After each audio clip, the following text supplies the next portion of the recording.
Good afternoon and welcome to Locked On NBA Daily. On today's show, don't look now, but the Pacific Division has suddenly become the most interesting division in the NBA. What do we make of the Lakers and the Warriors at the start of the new year? And the Clippers have won 6 in a row, but some are saying now is the perfect time to trade Kawhi Leonard.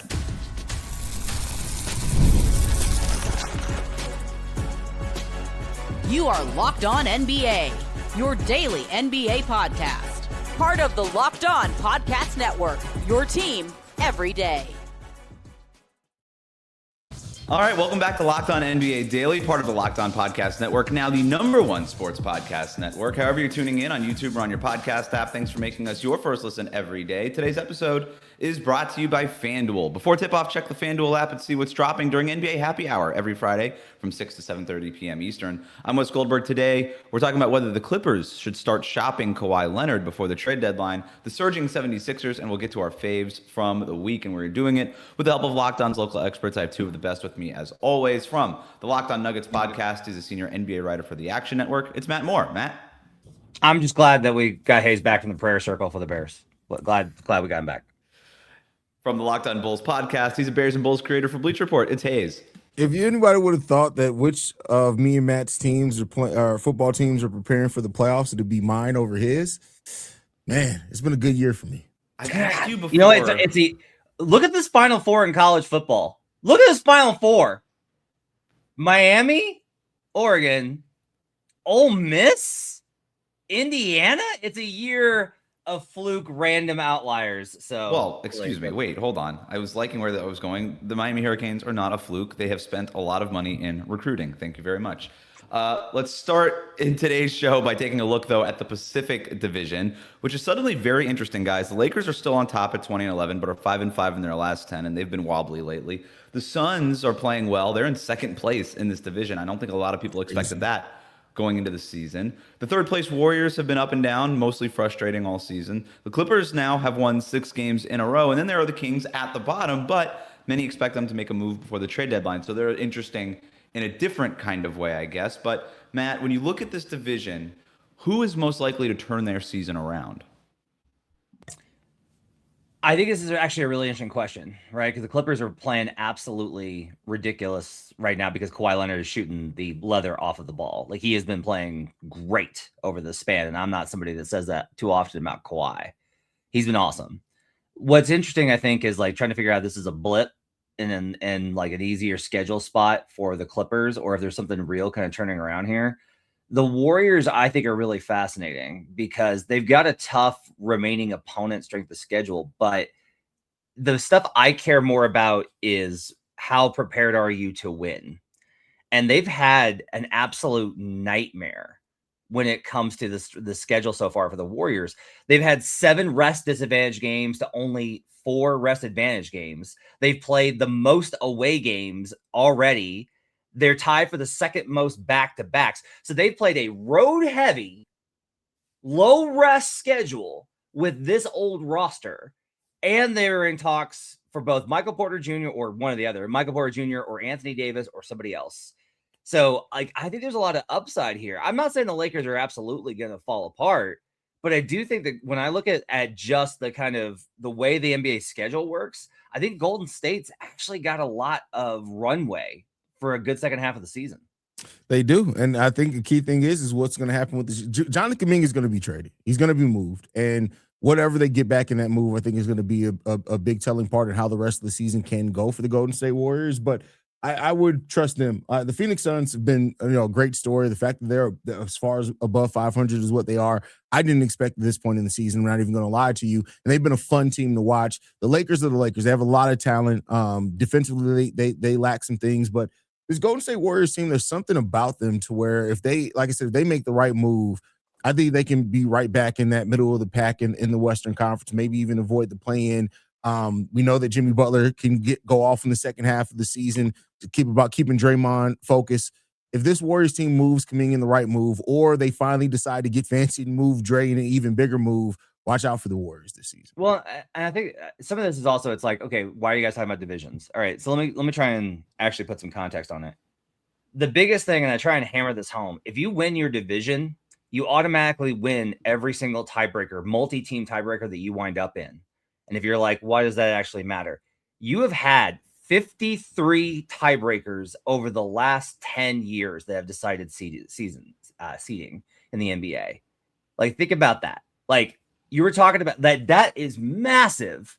Like, if you wind up in the 3-6 versus the 2-7, that's gigantic. Let alone forget avoiding the play-in tournament.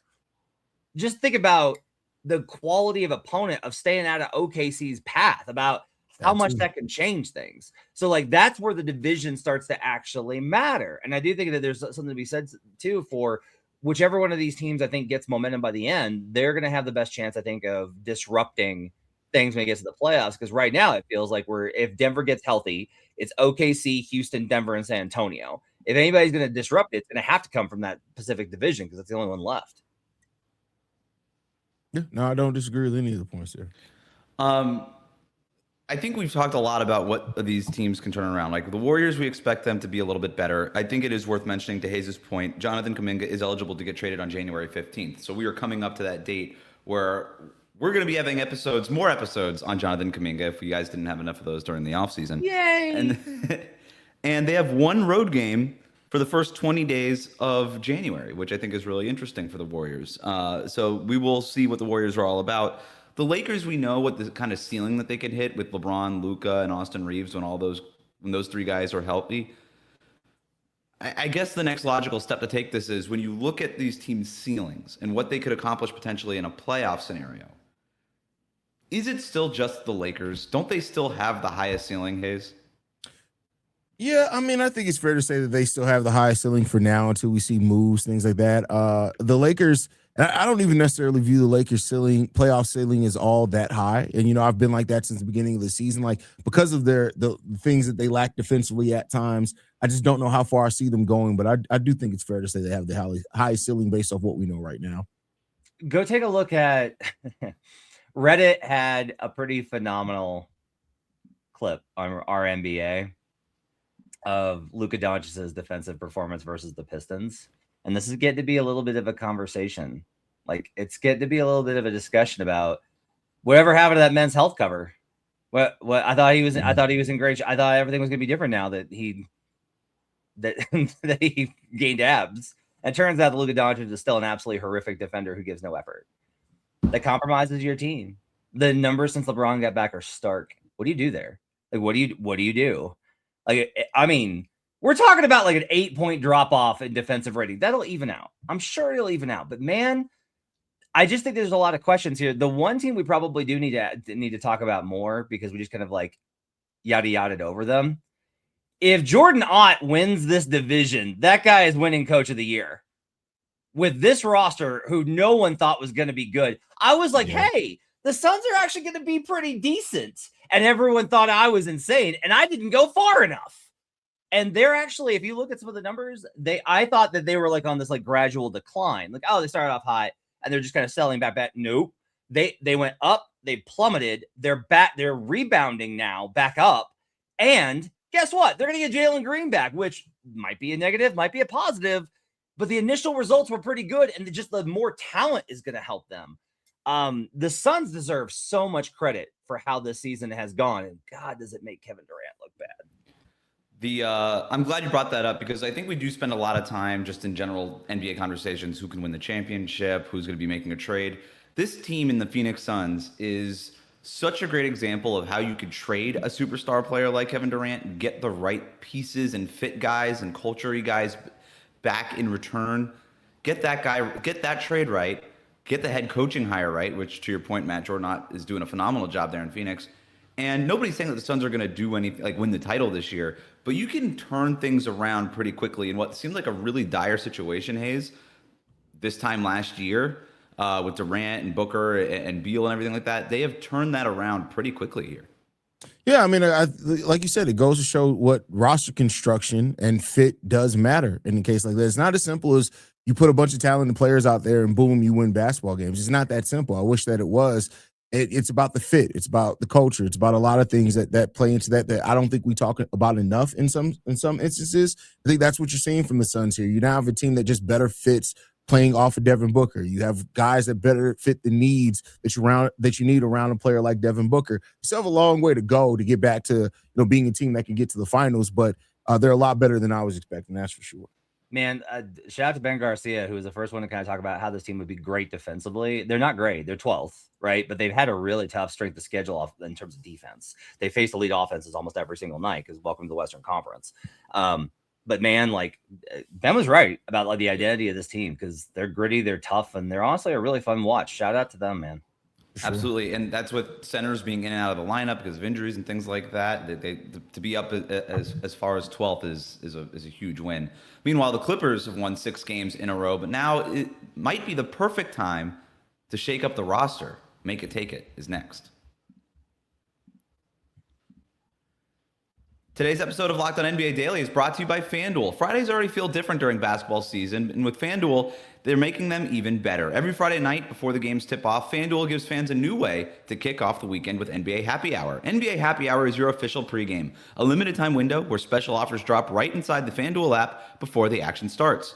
Fridays from 6 to 7:30 Eastern have become appointment viewing with NBA Happy Hour. Opening the FanDuel app during Happy Hour always brings something new, boosts, bonuses, and surprises. It's easy to check the weekly specials before tip-off and make a move before the window closes. The timing's perfect, right before the games, right before the weekend starts. It adds extra energy to Friday night basketball without overthinking it. So before tip-off, check the FanDuel app and see what's dropping during NBA Happy Hour. Every Friday from 6 to 7:30 p.m. Eastern, a little basketball, a little action, and a whole lot of Friday energy. That's NBA Happy Hour, only on FanDuel, the official sportsbook partner of the NBA.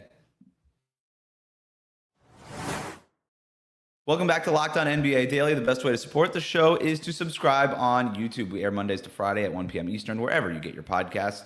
It's time for Make It Take It. You know the rules, 2 takes, 1 winner. Haize, you won Make It Take It last time, so you get the rock first. We're going to start with the Clippers. Kawhi Leonard is the reigning Western Conference Player of the Week, and the Clippers have won 6 in a row. But Darian Vaziri believes that the Clippers should see what they could get in a trade for Kawhi.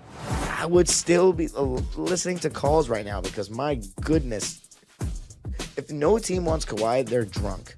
That's all I have to say. He's so good, and I don't think the Clippers are going to trade him at all. But I'm just saying, they just keep hearing what they're saying. You never know what kind of boatload of picks somebody might offer one time. And if you think that's a bad decision, I don't know. I'm not going to insult the way Kawhi Leonard's playing. I know it's risky because of his health. That's the main thing. But my goodness, if a team is desperate, why wouldn't you?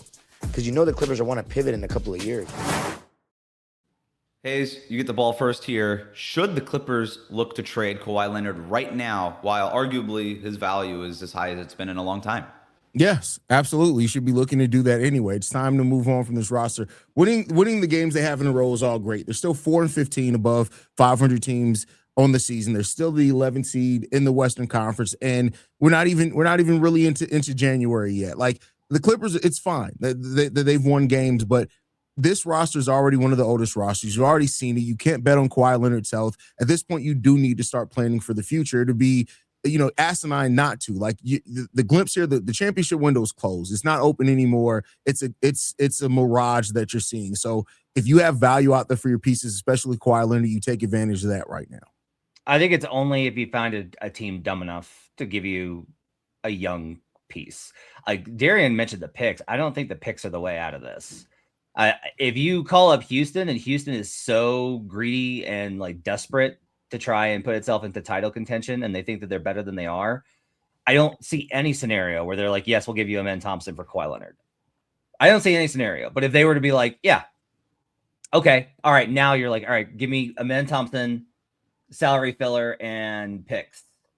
And we're good to go. Not even the good picks, just some picks. Especially with Phoenix picks going down in value, right? If you call Philly, and Philly is probably not Tyrese Maxey is going to be off the board, but if Philadelphia is like, hey, we'll give you VJ Edgecombe, Quentin Grimes, and XYZ. Okay, all right, that's really interesting. It's got to be for a young piece that can breathe life into the franchise. You need somebody who's going to be the new guy.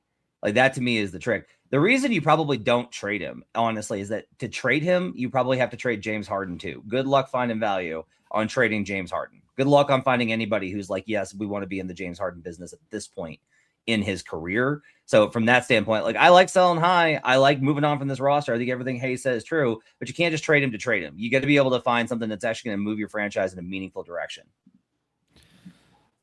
I mean, is there something to be said then about trading Kawhi just to trade, not just to trade him, but to get rid of the salary, to get rid of the distraction of all these things? I'm going points to Haize for this one, just because you're not going to get that young player back. So Matt, you're not trading Kawhi. The points are fine, but I just want to say, like, the money doesn't matter because they're not going to have any picks.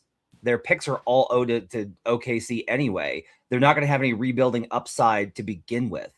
Like, the salary doesn't help them because they're going to be so bad. Nobody's going to sign there. The money doesn't matter in his instance.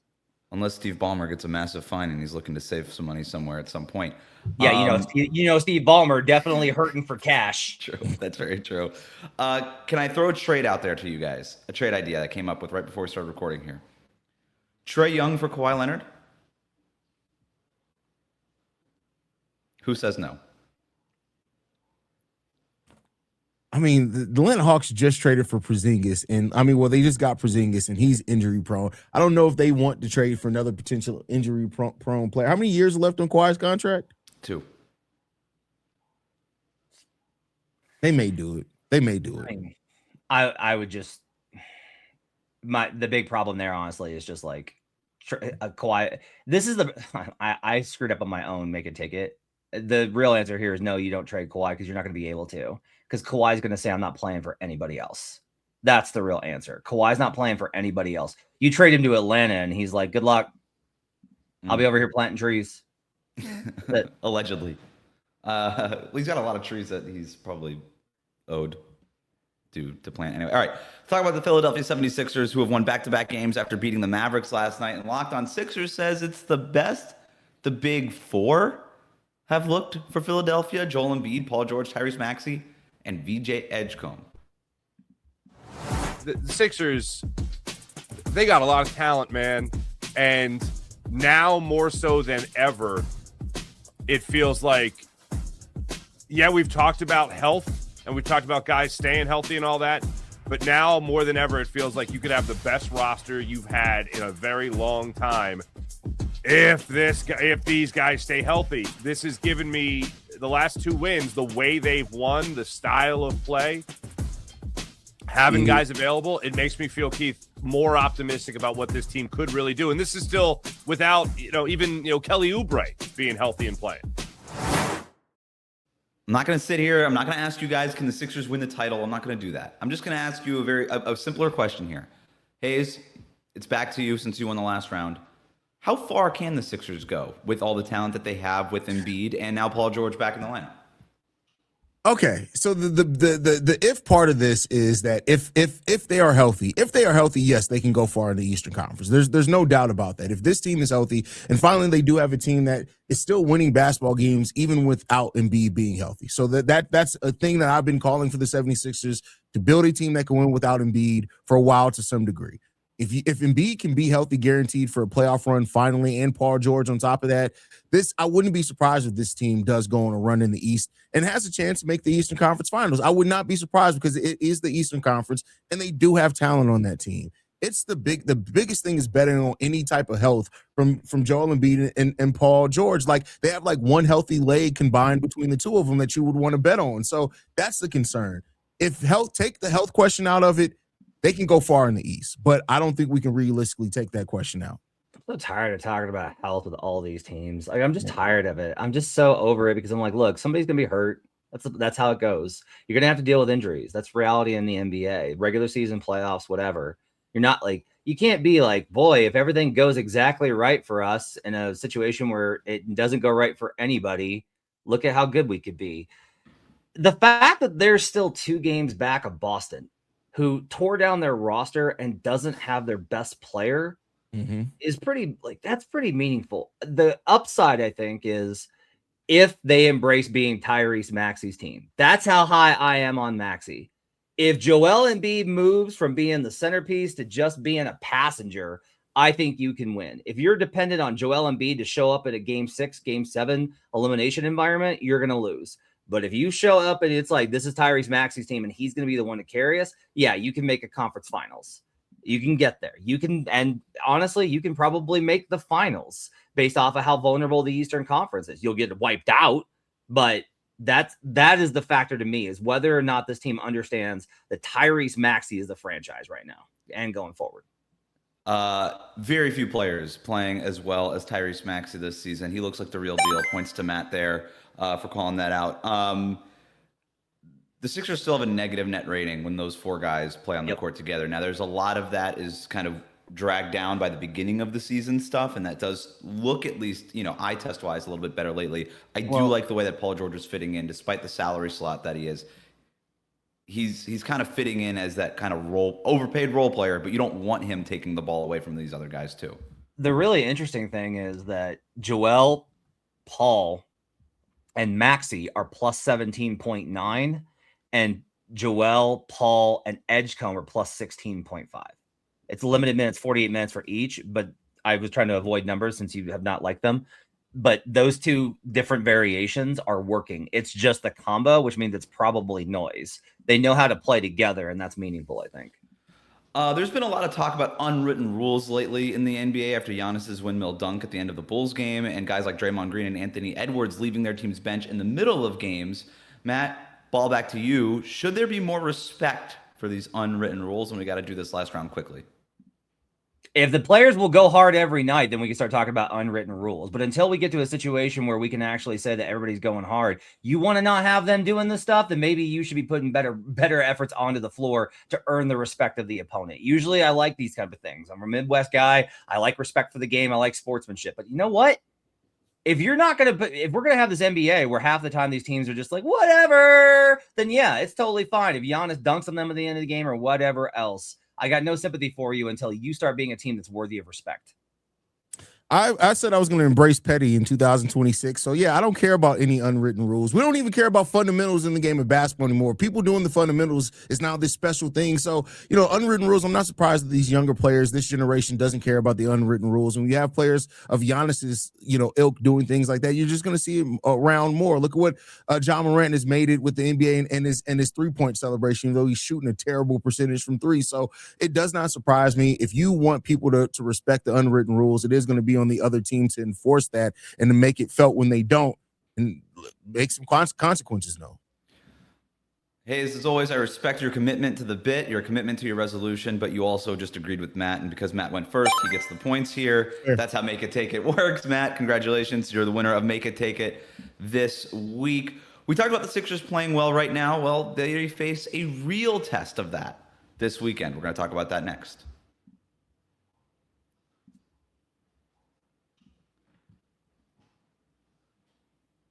Thanks for making Locked On NBA Daily your first listen every day. The Locked On Podcast Network has a show for every team. Check out Locked On Clippers, Locked On Lakers, Locked On Warriors, Locked On Sixers for more on today's top stories. It's Friday, which means it's time to close the show the way we do every weekend. Every week, it's with our favorites of the week. Haize, what do you got for us? I mean, just starting a new year. I think it's been refreshing already. I've already, started off going to the gym a lot more. So I think 2 days. How many times have you gone to the gym? Probably 3 times in the last 2 days. So there you go on that. I've been in the gym heavy. So yeah, it's great to start a new year. Basketball has still been really fun. So I'm just refreshed, renewed, and I'm ready for the petty all 26.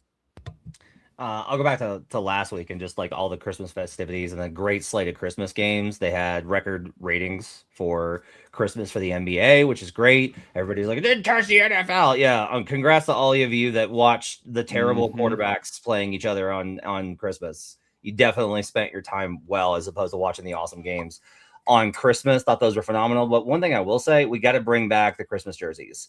Got to get those back. I really missed those. Saw a post about those. Nike's got to get on it and bring back the Christmas jerseys. Sleeves, no sleeves? No sleeves. Never sleeves. No sleeves. Never sleeves. I think that's the right take. I want to bring back the Christmas jerseys. I'm down for it. Make it more of a showcase. You're absolutely right, by the way. My dad, who I would consider like the definition of a, was also flicking between the basketball and the football. And he's like, oh, the basketball was way better today on Christmas than it was than the football games there. My favorite thing from the week, Danny Wolf bricking a shot so badly that it hit Kevin Durant in the face. Did you guys see this?